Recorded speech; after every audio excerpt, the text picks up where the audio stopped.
Meeting to order and recognize that tonight's meeting is being held on the traditional territory of the Snip people. Any transfer of items to the open meeting agenda? Seeing none. Any additions to the agenda? Seeing none. Any deletions to the agenda? Seeing none. Change in the order. Trustee Higginson?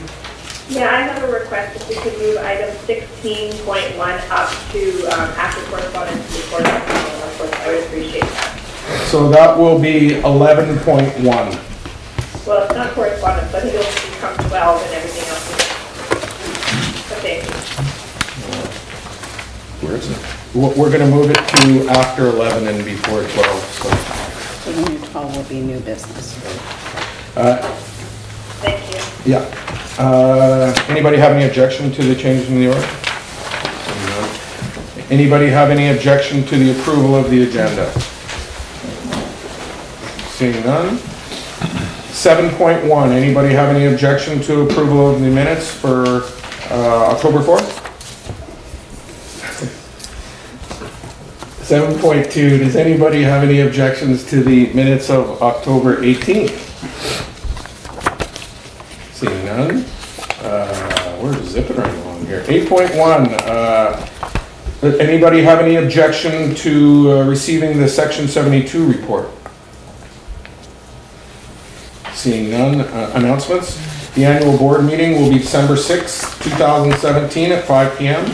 Education committee meeting will be following that at 6 p.m. The business committee meeting this month is on December 13th, and the regular board meeting this month is on December 20th. All right. Presentations. Jen, welcome. Jen Cody, Executive Director of Nanaimo Food Share. Welcome everybody, and it's a pleasure to be here today. It's nice to see so many faces that I actually recognize in the room. And my understanding is you guys have had dinner already? We have. Yeah, Food Share. Yes, yeah. Thank you very much. It was excellent. So I hope it was good for everybody. I brought some PowerPoint presentations, and I think that there's some background information that you guys have for your bedtime reading later on. And I'm an interactive kind of facilitator, and so if you've got questions as we go along, I'm actually okay with that. And what I'd like to do is just talk a little bit about what some of Food Share's programs in the school district are, and then to talk a little bit about healthy eating and nutrition and food literacy in the schools. So, let's see. So, Food Share's got lots of programs and partnerships with the schools. We've been working for many years with the schools. I think it's over 10 years that we've had partnerships and have been working on issues like access to food for folks in need. We have food literacy as a focus for Nanaimo Food Share. And one of the areas that we're really working on now is building capacity. And so we're working with teachers and with school stakeholders to look at what some of the infrastructure and what are the needs in the school system in order for us to build healthy eating and nutrition as a part of what some of the outcomes that are happening in the school environment. So I'll talk a little bit about school gardens as one of those examples of where there's opportunity in the district, and want to mention comprehensive school health, talk a little bit about community partnerships with organizations like Food Share, and I have some asks from the board as well. School meals and summer lunch munch are two programs that Nanaimo Food Share offers in the community. School meals offer sandwiches and vegetables and fruits to schools where they've identified students that are in need, and then we bring those sandwiches to those schools. Summer Lunch Munch is a day camp program, and so 2 day camps in the community, then we provide meals to the students that are out of school, don't have access to school food programs, and so we provide that over the summertime as well. But the focus is still the same, as working with students who are in the school system who are hungry and would benefit by having healthy, nutritious food. So some of the programs that we have available are, we have school food workshops for teachers and stakeholders. So we've held a couple of those types of workshops. We've talked about the Farm to School program, and we've also talked about school food programs in general with teachers and invited the community of teachers and school stakeholders to participate in those workshops. We also have the Nanaimo Food Security Roundtable. That is a networking sort of e-list and also an opportunity to gather with people who are connected and who are working with food in the community, to share resources and to look at what we can do collectively as a community to look forward on things like that, and to build food security in the community. And in the schools, I've mentioned some of the mentioned school meals. I include the Good Food Box as one of the programs that we offer in the schools, because a number of the schools have decided to be depots for the Good Food Box, and so PACs organize with families and coordinate the opportunity for families to access Good Food Boxes right at their school.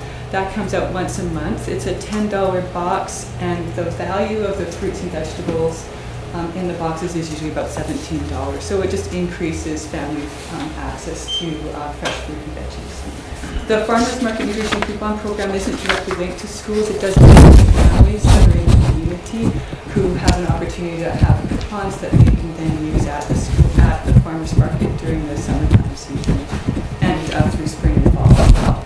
And Farm to School is a program that is self-funding, and so often PACs will book a Farm to School program with the Nanaimo Food Share, and we bring a full-on salad bar program to the school. Families that have pre-purchased a meal for their children or then participate in that, and then they have options to have a grain, a protein, and 4 veggies and 3 fruits as a part of their school meal.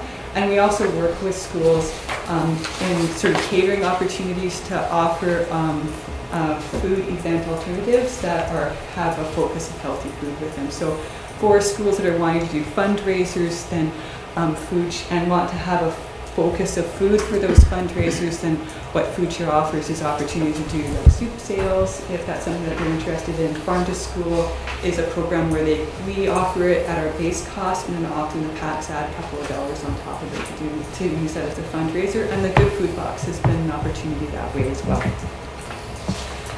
We also have Kids Get Cooking classes for kids and youth, and so for all of the schools that are connected to a school coordinator, we have an option to have twice a year a series of 4 cooking classes with kids in that school. Those classes have 10 children in each class, and then they have a 2-hour class where they're cooking as a group and then learning about healthy eating and really engaging in that.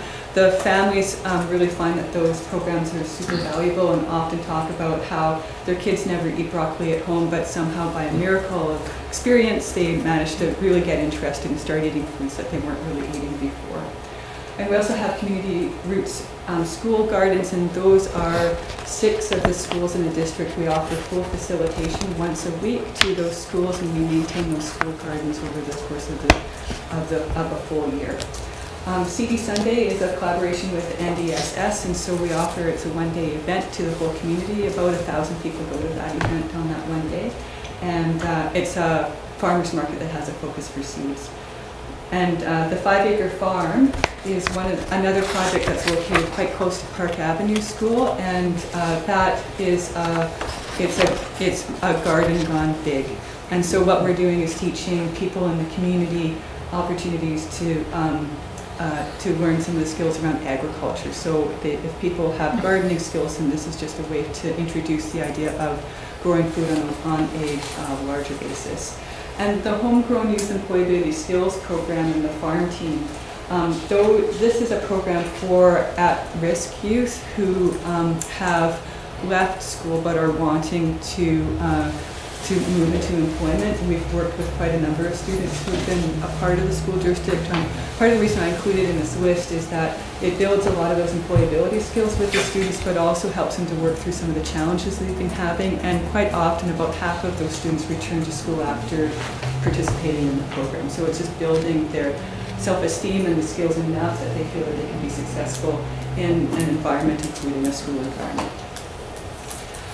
School gardens are one example of healthy food environments in schools, and what we do with those particular programs is we offer facilitation once a week to a school for a full day. Most or all of the classes come out and then participate in the school garden. And we also maintain those gardens. And we're obviously not the only school district that has those particular resources available.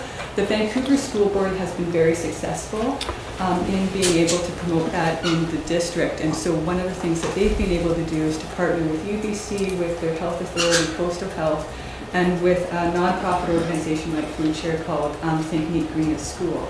And so through that process, what they've done is build some of the capacity within the schools and within the staff at the schools to be able to take on the management of their school gardens and have active school gardens available. They offer an institute for teachers that's accredited by UBC, and they also have resources online. So they're offering a number of different things that are directly integrated into and have motivation for the teachers to continue their education through and professional development through the accredited institute. And so they have decided to put the resources into this particular activity because they understand the value of that for performance for the students within the school setting.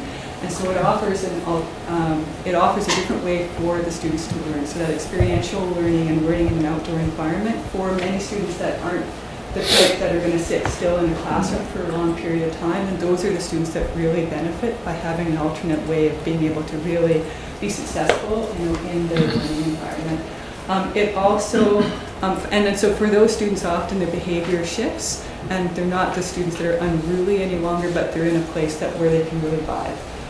And the other piece is it also expands and increases nutrition for the students, because the students that have direct experience with and interaction with fruits and vegetables that they see are growing within their school garden take ownership of that whole process, and what they find is it actually does increase the nutrition of the student body as a whole, just by having a school garden available for those students. And in the reference list that I included, there's a really good sort of short literature review that if you're interested, there's more information available on that score.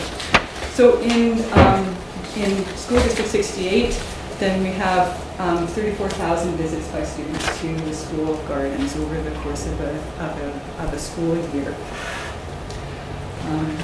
Oh, it's stuck. I need help.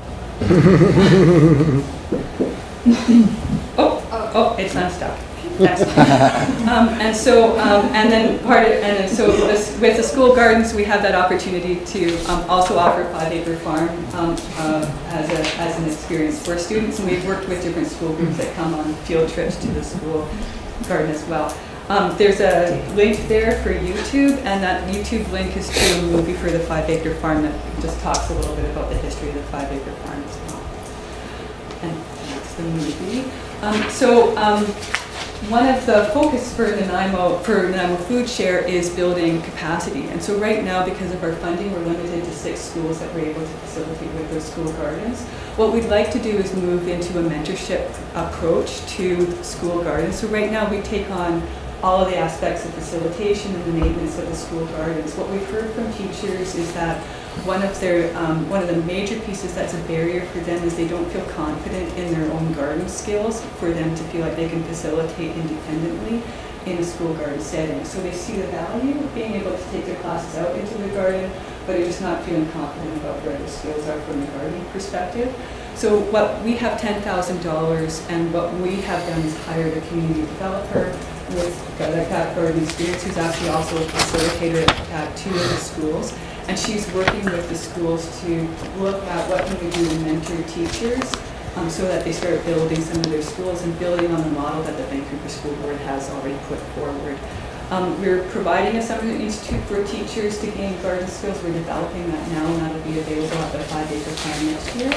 And we want to move into a facilitation model where we're doing more mentoring.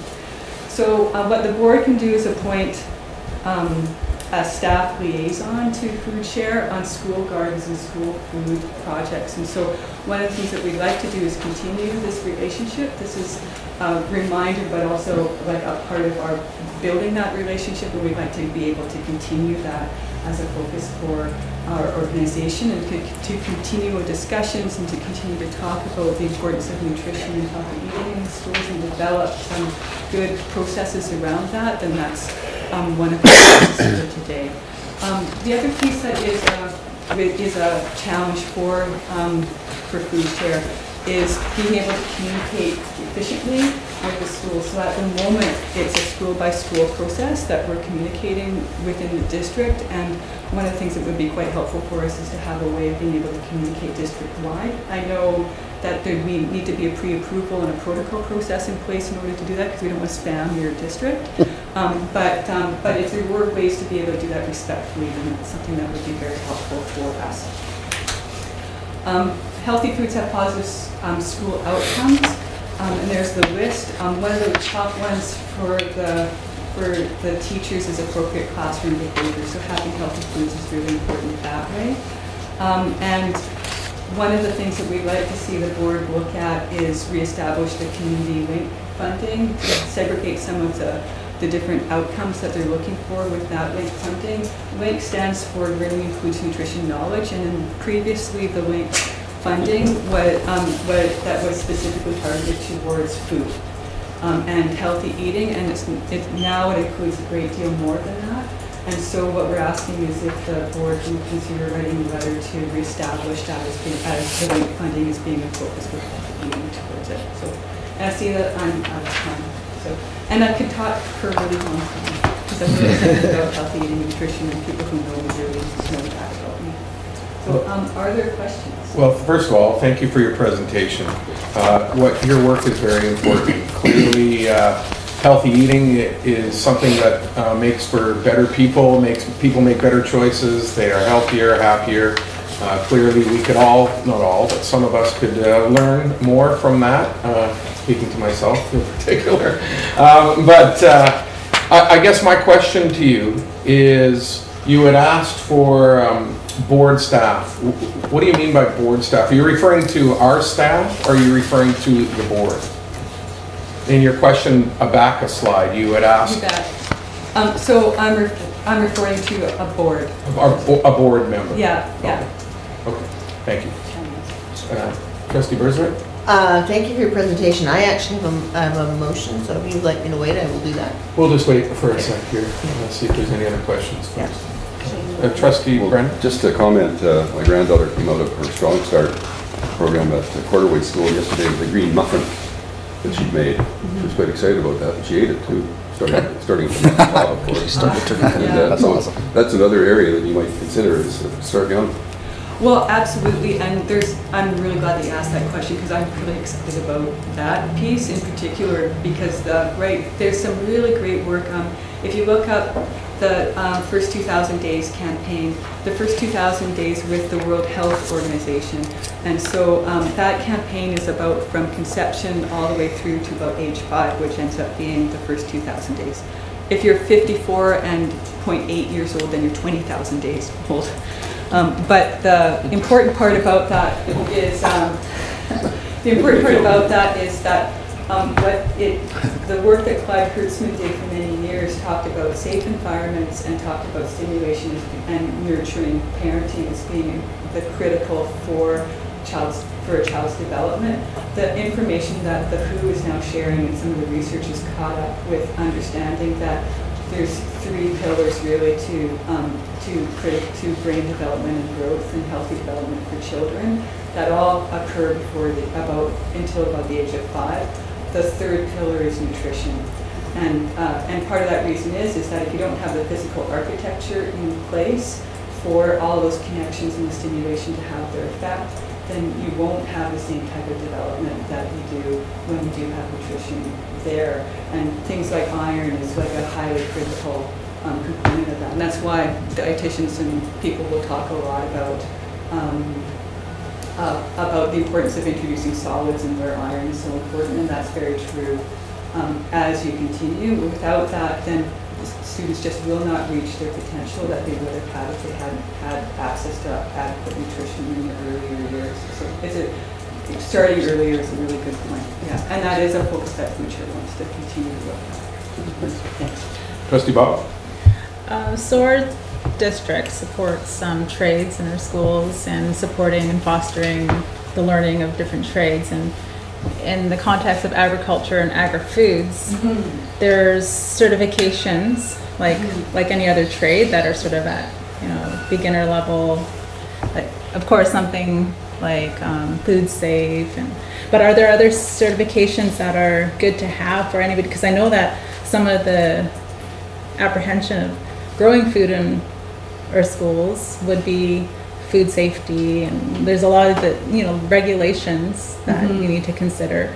Are there any certifications that are important to, or that are good to take note of? Yeah, I think that for the in terms of the food safety for foods coming from the garden into food programs within the school, then the certifications is the food safety piece, and then the people who have been hired as chefs or as people who are preparing the food to then be able to understand the food safety components of making sure that those foods are then going to meet the food safety regulations. The main part for some of the food safety pieces really has to do with knowing where the food came from and how it has been processed and then cleaned. And so any individual who has food safety and has sort of chef papers that would be able to work with those pieces. From a health safety inspector perspective, then they need to see that piece too and understand what the process has been. Once the health safety inspector has seen how things are being managed in terms of food safety and knowing that piece and what's happening in the kitchen, then that piece around the food safety should be, I think it's easy to address that adequately, and I know that within other school districts who have school farms, who have school gardens that are integrating those foods into their cooking with the kids, then those, I think it's pretty easy to be able to make sure that those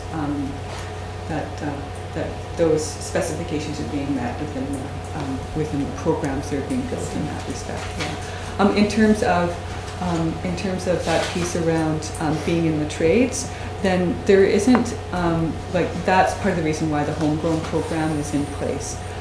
Because we're working with youth and looking at what are some of the things that we need to do in order to have people to be productive in the agriculture and be safe in agriculture in the work that they're doing. And FARSHA is one of the organizations that's really good at being able to make sure that for farm safety and for operating with heavy equipment and for or even just operating a shovel correctly, then that type of training is available through different organizations, including FARSHA. And that's one of the things that we do as part of the horticultural training that we do as part of our employability skills that we do on site. Yeah, so it's a really good question. Thank you. Trustee Solomon? Well, I just want to thank you for coming, Jen. I really appreciate it. I know you Food Share does an incredible amount of work and teaching nutrition and teaching people how to actually grow something. Those are skills that are invaluable. So I know you're promoting that. The question I had was, I was actually, I mean, it's one thing to be digging in the earth and actually growing things, and there's great value in that. But I've also been impressed with the hydroponic grow system at Cedar High, and I think Karen St. Cedar got going.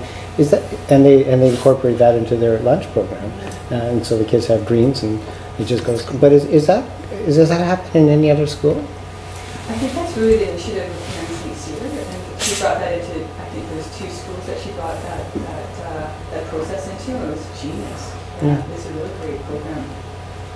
Because I think that it works at a level that really fits for a lot of the schools. They're not having to implement or have to look at what the logistics are for school gardens, and there are some barriers to being able to manage a school garden in the schools because For sure. there's time management that has to go into something like that, and resources. So having something like the hydroponic system, I think, works really well, because then students have the opportunity to see how seeds grow and then develop, and then you get something like awesome to eat. Right? It's great. Yeah, Okay. it's really good. Yeah, thanks. Trustee Rowe? Would you be open to, I'm almost thinking to link like the kinesthetic learners to your program, like you had mentioned kids that love learning with their hands, right? Would it be more useful to be connected with learning services or have like a plan in place across the district for that match to happen. Kind of more so, I'm thinking even more so than a board member, but somebody that has the connections within the district to find those learners, right? So that the teaching, the mentorship from you guys is going to the right staff. Would that be a little bit more helpful to some degree? Well, I think that it would be, I wouldn't want to choose between one or the other. Yeah. That I think that there's that there's a number of different issues that I think are important in regards to looking at what the capacity is within the school district to really support healthy eating and the learning that comes along with it. And so I think that there are opportunities to be looking at policies and implementation of policies, and to be supporting capacity for teachers around some of that knowledge piece. I know in the curriculum for example, the Indigenous foods piece, we've got resources that we could share that could help with some of that component of the curriculum. And then also like areas where there's lots of opportunity for victory in terms of looking at the guidelines for healthy food sales within schools, and what's happening in vending machines, and what's happening for fundraising in schools around food. All of those are areas where there's opportunity to then be able to role model healthy eating and to support healthy eating in the schools, and to offer alternatives that are really going to work both for teachers and for parents and the students. So I think that there's role to connect with specific programs where kinesthetic learning can happen, and students can get really involved with those pieces and to mentor and share information. But I think that there are areas that are at a policy level that I think would be really interesting for the board to consider looking at over the long term, and building some of that other capacity and looking at partnerships in the community. Because really the piece that Food Share brings to the table is an interest about everything food and health. And so, and you guys have an interest in making sure that you have a holistic system in place that's really going to have outcomes for student learning. And at least that's my understanding of how that, you have a lot of other areas, because the mental health people will come in here and say, mental health is the most important thing, just the way that I'm saying that healthy eating is the most important thing. And we're both right. And so to have that opportunity to make sure that that piece is on the radar, and that there's a slow forward stepwise progress forward in terms of being able to support those pieces, just even through an intermittent awareness, I think that would be quite valuable. Thank you.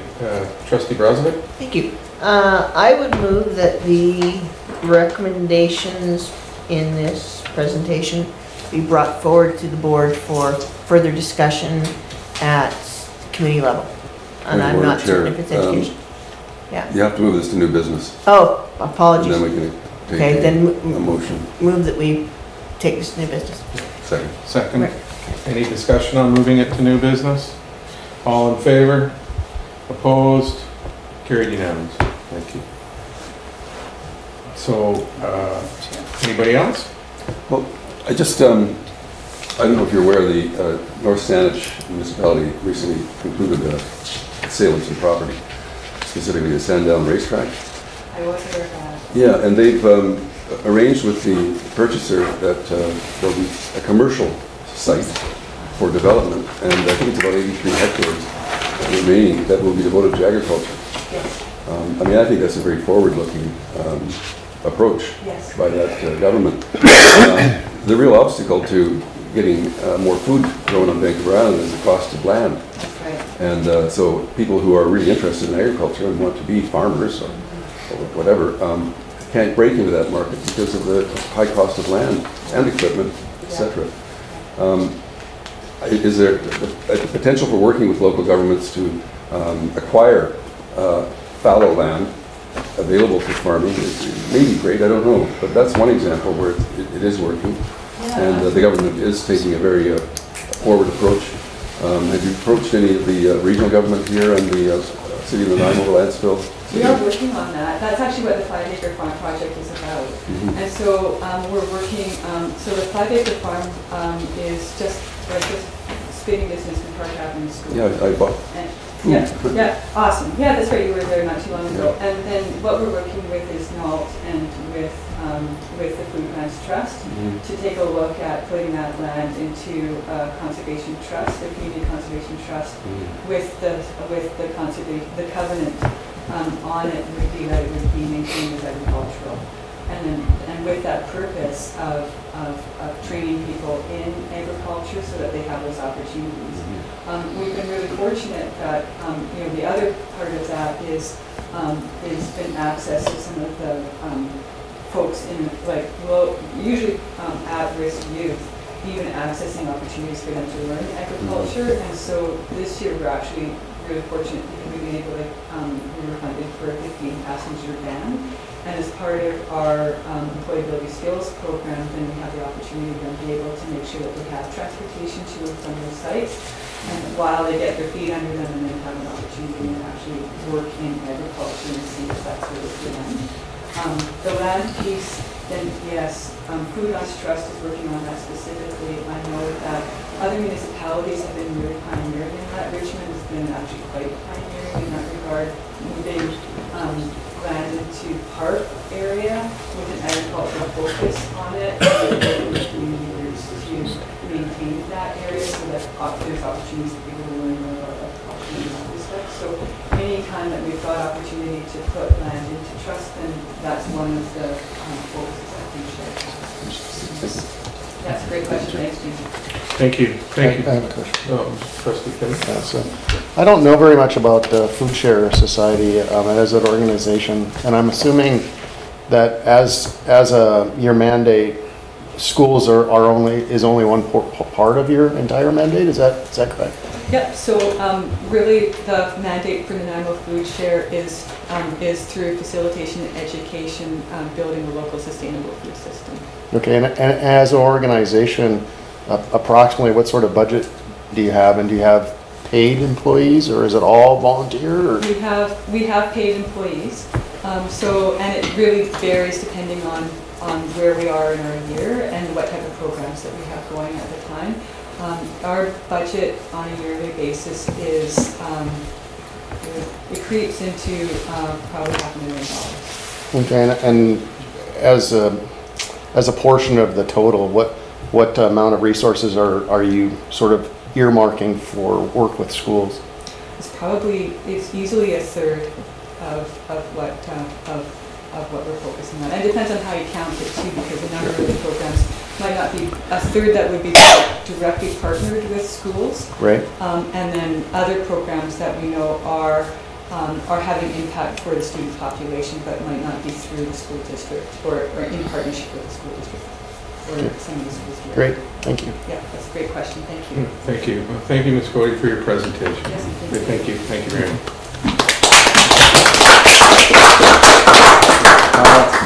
Moving along, we have no correspondence.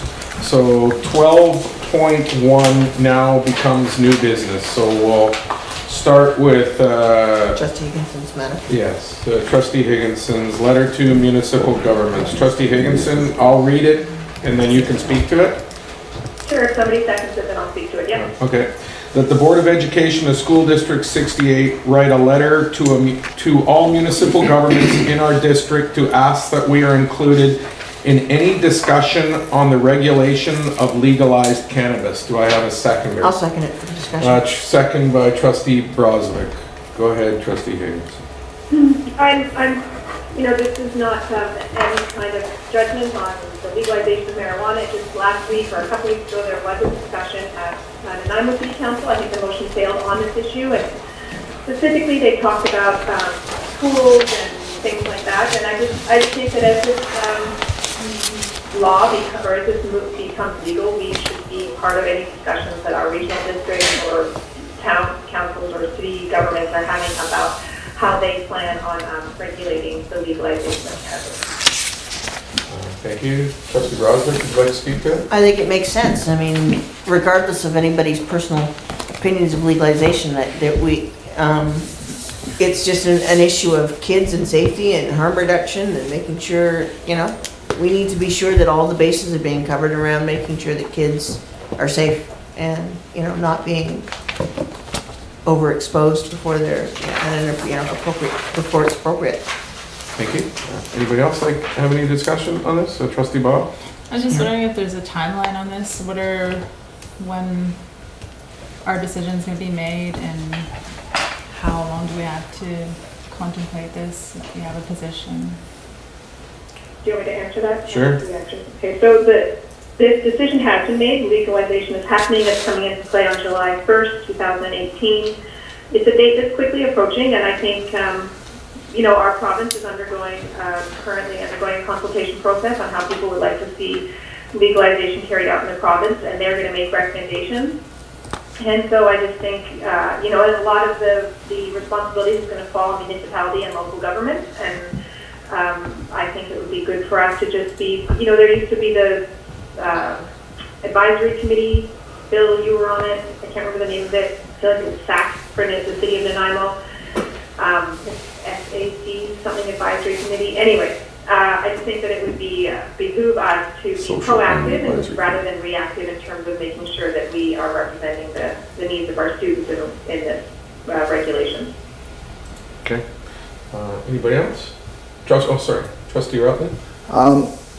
No, I'll definitely agree with this motion, and maybe at a later date we could consider an educational, adding an education component for the district as well, because the research says that marijuana in the developing brain is much worse than adult and older, right? So I think it actually is more important for school-age children to have some education around, education around the legalization. Do you know what I mean? And how it's different for children. So definitely I would agree with Trustee Higginson's motion here. Yeah. I'm just going to see if there's anybody else. Okay, yeah. Anybody else like to speak to it? Trustee Solomon? Well, just briefly, I mean, the educational component is one thing, but the motion is basically for us to be, I'm gathering, is that for us to be informed by the municipal governments about the process. I mean, they're going to go about their process, but are you actually asking, I guess I should ask Stephanie, are you asking for us to be actively involved in that discussion in terms of formulating policy? I don't think we're talking about regulations here, not policy.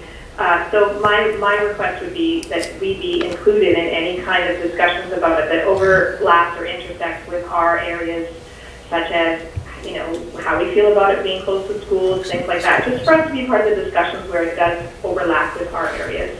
I'm not talking at this point about what Trustee Bradley was saying, and that's why we can talk about it at different times if we want. This is just specifically about the legal regulations that are going to be, and bylaws that are going to be enacted in the communities in which we have schools and in which our students live and work and stuff. So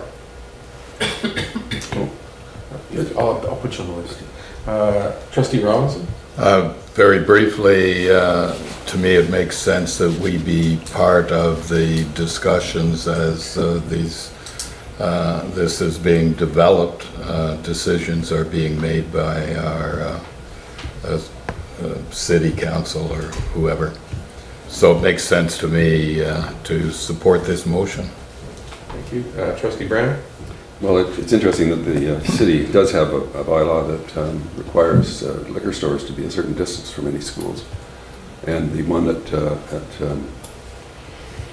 Brooks Landing, the new one that was moved from downtown, from the Howard Johnson to Brooks Landing, is in fact too close to, it was too close to Woodland School when it was open, it was too close to Solaire. So the city council sort of takes a,